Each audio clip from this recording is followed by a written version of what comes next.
longer from my voicemail. Are you using use the SwitcherCom app? No, I that's an option. I just don't want to have to do that. Are you using Microsoft Conditional Access? No, but we'll talk about that afterwards. Let's go ahead and get started for everyone today. What do you guys say? So, hey everyone, I got a question for you. Vinny's in the other room. Vinny, you'll probably have to mute your microphone while I'm talking really loud. Sorry about that. The question I have for everyone today is, do you feel like you're losing potential money from lost sales with new or existing customers right now? Just regardless, I'm asking you that question, okay? Not you guys, but our audience. Do you feel like you're losing some sales that you'd like to capture, right? Whether new opportunity with existing customers or new customers to begin with, right? And so if you're like most businesses, I can almost guarantee you that the answer is either yes or maybe a little. No one is perfect at capturing all sales. But here's the problem. I should say the goal. The goal is to minimize that potential lost revenue. Okay, we want to maximize revenue, so we have to minimize the lost revenue on sales that we don't get. And so one of the ways to do that is through managing those sales. A lot of people use email to manage their sales activity and their customers. Heck, some of them, I used to use a spreadsheet to manage opportunities. And, yeah, it's not the best, but you're still not maximizing your sales, thereby minimizing your lost sales. And so don't worry about it. Me and the Reboot Crew, we're all here to help you. But before we get started, the Reboot was created to help businesses evaluate various aspects of decisions that they have to make in their own business in the areas of technology, cybersecurity, human resources, productivity, sales, marketing. Today's about sales, right? And so I'm Jim Gass, and I'm with Splicent Consulting out of Cincinnati, and these guys will introduce themselves. I'm Dave Groot with WinStar Technologies out of Culpeper, Virginia. Brian Bracci from B&L PC Solutions in Long Island in New York. David Luft with LDD Consulting out of Albuquerque, New Mexico. I told you, David told you. Again, Vinny Del Val. That's Jim's fault for telling me to go on mic. From SpliceNet in Cincinnati, Ohio. And Brandon Bowers as the rebranded EA Managed Technology Services. That's a mouthful. We're out here in South Florida. Woo-woo! Congratulations there, Brandon. So, guys, the first question I told you guys I'm going to ask, okay? I know we don't all actively use a CRM every single day like we should. Maybe it's not even your job to do sales in your business or to mine your opportunities. But if I were to ask you on the street, I'm thinking about a CRM, okay? Would you say that a CRM is helping you all make money? Go. Yes. Definitely creating opportunities. It's look, it just means that when somebody raises their hand and wants information from you, but doesn't buy right away, doesn't get lost in the weeds, because that's what happens, right? Like if you don't get something right now, you forget and you move on to the next thing. The CRM picks up the automation of that, and that's what you do. Right. And the great part about that is customers aren't always looking, but at some point they're probably going to be, and it's just a timing issue. And the CRM keeps you in contact with those people so that hopefully you drop that call or the email just at the point in time when they're frustrated with their current provider, or their current provider has left, or something else has happened. So it's really, or you do something that their current provider doesn't do. Yeah. Right. Yeah, maybe you do, and we're talking from our perspective, we're all managed service providers, right? But this transcends just our business. I mean, you could be a manufacturer, you could be a hairdresser, you could be a dentist. It doesn't matter, right, guys? I mean, right. Sales are sales. Everybody has to make sales, right? Mm-hmm. Now, go ahead, Dave. You were going to say something. It sounded like real quick.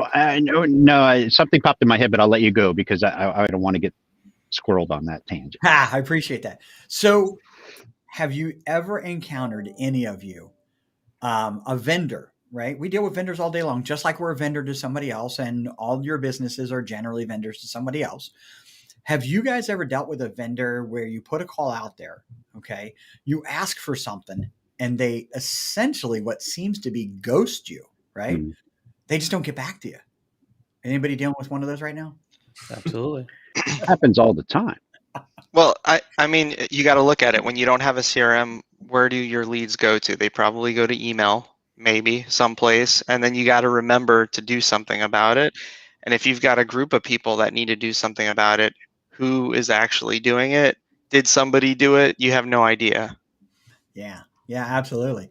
And I would say that they haven't ghosted you. I say that, Brandon, you're on the right track. Somebody got it in their email, and guess what? They were out of their the job- office. They were on vacation, right, Fell right, through the and cracks. nobody sees it. And guess when they come back to their email, now they've got hundreds of emails, and your email that was up here is now down off their screen, and they've forgotten about it. Well, it's no Until a different week than later. when a client or customer doesn't follow your process for support. They go outside the box and they do it a different way, and then they call you 2 days later. Whatever happened with this, and we don't even know about it. What'd you do? Right, They didn't call it in. They didn't open a support ticket. Like they didn't. It's things like that that a CRM will keep track of and keep you on track, as well as your customer and or prospect or lead. You got it. David, I want to hear what you had to say. I'm just dying to hear that. Well, I mean, I'm just, we were talking about the fact that, we're managed service providers and certainly staying in touch. But like, I mean, on every level, I mean, like spas, hairstyle, all of these businesses, every last one of them needs to have a consistent stream of client acquisition and revenue, and so the CRM is basically the tool that's going to allow you to implement contact to all these folks at the right time with the right message based on what it is you're trying to accomplish. You got it. If you're not growing, you're dying. Dying. That's And the it. great thing about the CRM we use is that it automates a lot of the process so that as customers respond, it'll follow a certain flow chart and send other emails out. And so while it's automated, we still created that flow, and then people are in contact. That helps reduce the amount of labor you spend on things that are repetitive. And then you can really focus on the things that the people can add value to. Yeah. Well, the other thing is, obviously it depends on the CRM you're using, but the more that you can lock in and automate whatever that process is, the more that process is always going to be followed. So whatever you as the business owner knows is the best way to sell your service or to follow up for your service or whatever that is, as you hire people, you want them to follow your process, right? You want them to do it your way. And the more they do that, you'll know they'll be successful. And a CRM actually helps with that because you can build that process flow in to I want to say give them the training wheels so they kind of have that helping them follow No, what they need to be doing. it's the lanes. That's what you're talking Okay, about. the bumper lanes. That's The right. lanes. That's what you're saying. Yep. This is our system. You're right. Consistency is king. The more you can make things consistent, the better, and the better service. A restaurant at McDonald's, they've basically built themselves on consistency and consistency in process on top of that. So the process and the product, right? So guys, I'll start off with this. I am using right now Keep, which is formerly Infusionsoft, okay, as our CRM. I have used Dynamics. I have used Act many moons ago, and I did use spreadsheets, okay? And I will tell you that if I want to know and forecast, which any good business should do, the lifeblood of your company is you're not necessarily just what you have, but what you're going to earn as business, right? And so I can look at and forecast my opportunities based on our Infusionsoft, or I should say, I hate to say that, it's hard to change the name. It's called Keep. It works great for me. What are you guys using? I know some of you guys are using the same thing. Yeah, that's what we use here too. Yeah, same. Yeah. Same What for have us. you used? Go ahead, David. Sorry. No, same for us. We use the same thing. Mm-hmm. We use the same thing, but I want to make mention. So, I mean, a lot of companies have a system in place that they use to manage their existing customers. And I feel like that's always a good starting point if you can leverage it. So, I mean, for us, we've got like a system that's for ticketing and billing and all kinds of other functions. And it has, I'll call it a CRM light type of functionality. So in the beginning, when we were just getting started with the process, that's what we leveraged. So we still had a system. It wasn't to the ability where we could do all the automation that an Infusionsoft or trying to think of Sugar CRM, some of Oh those yeah, other big ones that are out there. Yeah, Zoho. But it doesn't mean that you have to immediately go to one of those. You know, it really depends on your need. Right. Yeah. What else have you guys used? Anybody using Salesforce or any of that kind of stuff? Ooh, that's a big one. Yeah. That's a big one. You know, I was using Excel spreadsheets for the longest time, just a shared one that we still better do. to stay organized in some form or fashion than just let it live in email, right? Yeah. You know, at least you know what I did in my spreadsheet, and I think these are crucial when you start to use a CRM. Who am I dealing with? What company is it? What's their contact information, email, and telephone number? What are they looking at? And what's my next action? Yeah. You know, that last one, most important. And when is that supposed to be? Right? That's what I use Keep for right now when it comes to my opportunities. What's my next action, and when am I supposed to hit that? I would venture to say that even folks who are using CRM programs of one level or another today are not fully utilizing the automation capabilities of what's going on in there. Because I mean, you know, everything we're talking about is great, but the power of the CRM is the ability to like run a query against the list of people that are current customers and the list of your services and see where they're not having those services and resell into somebody you already have a relationship with, as opposed to trying to acquire a new customer. Yeah. I mean, that in and of itself pays for the CRM. Yeah. I mean, if I'm a hairdresser, okay, and a customer hasn't come in for 6 months, you want to know about that. Yeah. My barber calls me every 2 weeks. He's like, "Where you been, Brian?" And I'm like, "Yeah, right." You know, it's You're having a problem. Your beard's fine. Give me another 12 months. Give me another 12 months. You gotta get the ears trimmed in. Yeah, I get it. We get it. No, seriously though, shouldn't it have one? Hey, this person hasn't been here. Okay, and shouldn't you care about that? Right? I don't care if you're like I said. It doesn't matter what industry you're in. Any trade, yeah, any trade. It doesn't matter. Mechanic, a dentist, they haven't been in for cleaning. And that system then not only should let you know about it, but wouldn't it be great if it just automatically said, hey, where you been? You know, want to set up an appointment? I get text messages from our veterinarian's office all the time. Mm-hmm. And that's why I go there. Probably with a link to schedule it too, so you don't even need to call to do it. That's a big part of the CRM too. Is what David Groot was just saying was the automation that you know someone can you know at the bottom of my signature is click for a 15-minute call for anything, and they click on that. It goes on my calendar. It automates the process, the reminders if they want to cancel it. I do nothing, and they get all this interaction and dialogue that's not even initiated by me. It's all automated, but it's awesome.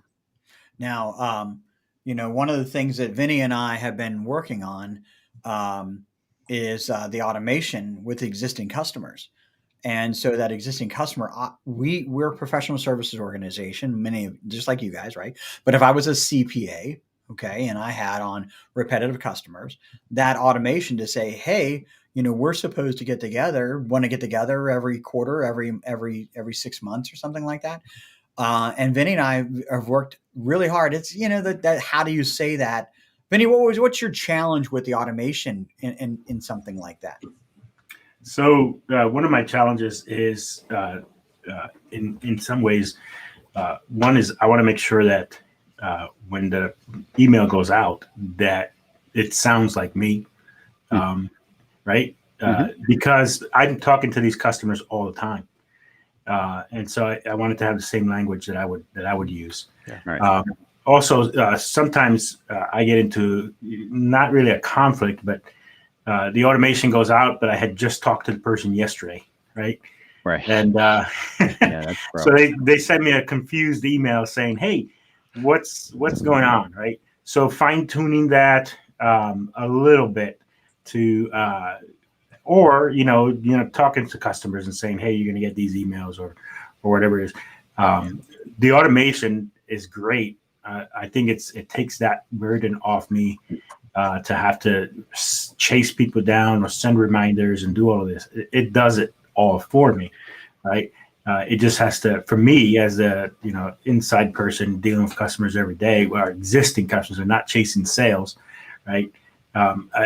It just, those are my challenges sometimes, and making sure that our customers know that yes, this is Vinny, and not some weird email that I'm getting from somewhere else. I'll tack on to that for a second, because language is important. Also, formatting like your general emails so they don't look like spam, coming to them like every other email.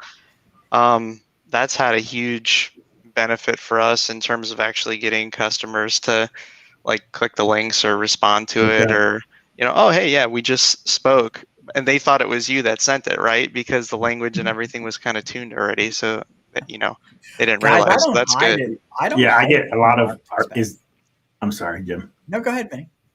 I get a lot of comments back sometimes saying, is this legit? Like, is this real? Can I click on this link? Well, yeah, we spend most of our day telling our customers not to click on links in email. Right. And then now you're sending them an email saying, hey, book an appointment with me. What's that supposed to mean? I mean, I'm honest with our customers and opportunities. Hey, how dare you? Surprised if we get a bunch of automated emails from you. That's so we don't miss anything. And people appreciate that, right? Sure. Because I lost opportunity a bunch of years ago from someone had said to me, you're trying to get me as a customer, but if your operations processes are as bad as your sales processes, why would I ever want to be your customer? Right? That's exactly what the person said. They became a customer and we later parted company because we were great operations, but we didn't fit, which is kind of sad. But no, I mean, it really, that tickler system that you have for yourself, that tickler system for your prospect or customer shows the kind of company that you are and shows that you're working hard to do the best that you can do for them. Yeah, so, and we definitely target when we're doing a campaign, whether it be a VoIP campaign or whatever we're trying to push out that month, that quarter, we tailor our drip campaigns, our email campaigns to our prospects to mimic what we sent out. So there's at least some recognition between a piece of mail that they just got and are holding and that email coming in. They see it could be the same theme, colors, logos, whatever it is. You keep that going and you just constantly do it. And that's where, for us, that's the driving force for opportunities. And that should work for any business, that consistency. And it does, it doesn't cost me any more to send out 5,000 emails as opposed to 3,000, so you're paying for the service anyway. Yeah. So as long as it's, like we were saying earlier, neat, tailored, and matches your company, the way your company is formatted, your website, all that stuff, you have that consistency throughout. There's going to be that recognition when they need that service or when they want more information. Yeah. Make sure your landing pages all tie up, and link. This went to a place that I didn't expect it to go. CRM to impress a potential customer or prospect, right? I mean, let's face it, if it does what it's supposed to do, I wouldn't say that automation should be where you jump in, guys. I would never say that to somebody. Our customers, I always recommend, let's just start by tracking some information because it's garbage in, garbage out. We have a manufacturing company right now looking at a CRM. And I said, well, for what? And I said, for new customers. Well, we don't get that many new customers, but for existing opportunities, right? Track that, maximize that, then start your automation is what I'd recommend. Would you guys agree? Anybody have another perspective on it? I mean, you need to test it. Yeah. Regardless of what stage you put it in play. And, many of the systems that are out there that are used by other industries, and we talked about dentists and manufacturing and hairstylists and mechanics and so on and so forth. Many of the softwares, those line of business applications that they're using have CRM functionality built into them. So they don't even have to go outside of those programs, right? Well, it's like what David said, really. You need to make sure you're trained in those systems so that, and if it's not you, somebody on your team that knows how to use it and gets it tailored and configured for your business. one thing I think we would all agree: email is the worst place to manage your sales opportunities. Would you all agree to that? You Somebody's mean got it. you're talking like an Outlook or something? Yeah. Is that, yeah, Oh. yeah, and that's It's the worst. Definitely one of the worst. And when you get multiple people, it becomes an exponentially worse problem. Yeah. Also, Yeah. I think it really depends on the size of your business, though. As you get bigger, it just becomes overwhelming in email. But if you're just starting, at least you're using something. you know, I think a if that's spreadsheet. your only job. If that's your only job as a salesperson, and you're the only salesperson, you could probably live with it for a little while, but you're still not maximizing your opportunities, I'd contend. And you're really not getting any reporting or, what's coming in the future. What should we expect? Growth. I mean, you're not getting any of that. And you're not. I don't think you're even getting. Well, if we want to send a something out to accounting firms in during tax season, we want to target those 2,500 contacts that we have. We go into our CRM. We hit those tagged people and we market to them. It's very simple. I don't know that there's another. You can do that in Outlook or using if you're not using a CRM. It's You've not got easy. no list in Outlook. Right. yeah. I mean, you could maybe manually track it in 6 different places, like Right, the task and the but Yep. It's not going to work. Get started. You just have to get the foundational pieces together of how you're going to market your business, and then you just keep bumping up to the next better product. I would almost say that there's enough. I would challenge any business owner who is starting out and doesn't have money to buy a big CRM package or even a staff to run it. Still, there's free open source stuff out there that, like, instead of just using your Outlook or using your web-based email or whatever that might be, go find some CRM online. And I don't even, you guys, if you want to throw names out there, that's fine. I don't have a preference. First 3 users for free. There you go. So, I mean, The other thing to consider there, though, even before you go to a free solution, like, what is the cost of that last opportunity? If you just had a CRM that maybe was $300 or $400 a month, let's just say it was $400 a month. Like, what is that actually really saving you, though? And is it helping you with net new leads? Are you gaining business from it? And if you are, it's paying for itself. That's what a lot of us, when we're starting out, we're thinking about, the nickels and dimes, trying to save money here and there, and we're not really looking at the big picture on, this is actually an investment in the business, and this is going to help me grow, versus let me save an extra couple $100 a month, which it ends up really costing you more than that. Really does. Trying to skimp can cost you more. I would say you're absolutely correct about everything there, with the one caveat that they still have to do the work. Yes. Just getting the CRM is not enough. I'm working with an organization right now that apologized for moving slow. Okay. And we just move slow on things. You know what? A CRM is going to make you money, get you more organized. You cannot afford to just, I need to overanalyze it. I would almost say, make a decision and go. And a lot of people take Brandon's right. 6 months to close a deal, a year to close a deal. I'm not manually following up with that. I mean, you could do that. You could try to flag stuff, but you have that CRM in there, just pinging them every so often with key information. That's how you're going to close that deal. It's not going to be because you're reminded, you put a reminder in Outlook to call them. It's right. Yeah, but Brian, I mean, in 6 months, you've forgotten about the opportunity because they're not closing, and you've got to work with what's hot, what's in front of us. Is hot. Exactly. You're going to run into a dry spell, and you're going to look back and you're going to say, "Who didn't close?" Right. And then it's too late, and then it's And you've got that opportunity that you can draw upon, and you can see everything you've done, all the notes you made, all the phone calls, and you could hit them up and say, "Hey," versus it's in your email and it's lost forever. Yep.